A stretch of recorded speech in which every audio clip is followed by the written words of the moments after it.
Johannesburg. You won't find it listed in the thesaurus under picturesque or safe or even sane. But hey, beauty is only skin deep, and gold lies much deeper than that.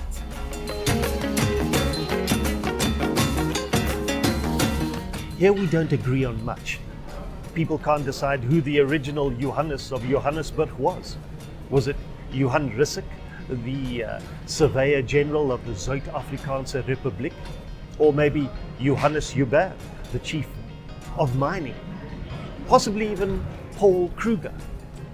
You see, when he was asked why this gold rush boom town wasn't named after him, he was after all the president, he was told, "But we did name it after you. We used your second name." His full name was Stephanus Johannes Paul Kruger. And perhaps because he wanted to believe, even that wily old politician might have fallen for a story about a name.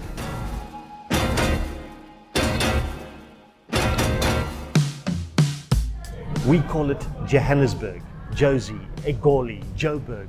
It's part mining and part industry and part crime scene with fancy restaurants. Less than 150 years old, it's always been a place of rapid change. Street names have changed so often that your GPS has to ask you for directions. Now, out there is Albertina Sisulu Road. Until recently, it was called Market Street. And just over here is Pritchard Street. It hasn't been renamed, but the week's not over yet. Now, they run parallel with only one street between them. And although this is now the central business district, it's on the north side of the old Johannesburg. It's like a narrow rectangle that used to be bounded by Market and Pritchard. Okay, so far, so what?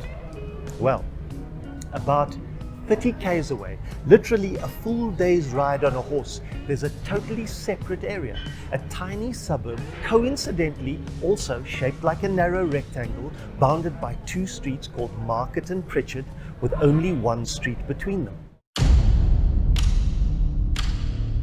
And that's where an urban legend is born, because there's a tale of mystery passed on through generations of homeowners in this place called Johannesburg North.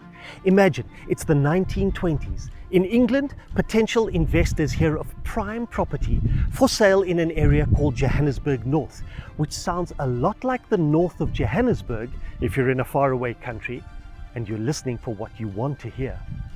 Other famous tycoons like Sir Abe Bailey have bought land nearby. Maybe they know something. Miraculously, there is land available between two streets named Market and Pritchard. Just look, prime position, right there on the map. But be very, very careful that you're looking at the right map. Property between Market and Pritchard in the north of Johannesburg would have been a great investment, sure to turn a quick profit. Land far out in the open veld of the newly declared Johannesburg North, between entirely different Market and Pritchard streets, perhaps not so much. So what caused otherwise careful people to invest their hard-earned money without checking carefully? Perhaps, like Paul Kruger, they wanted to believe. You see, this city was built on gold, and if you couldn't dig it out of the ground, maybe you found a way of digging it out of someone else's pocket. You can stake your claim to every episode of Just Off the Highway by clicking subscribe. Spread the wealth of offbeat stories by sharing, and give me some encouragement to keep digging by giving this video a like. Special thanks to Tiernis Annandale, who can find anything, and 101 on Fraser for their hospitality. See you next time, Just Off the Highway.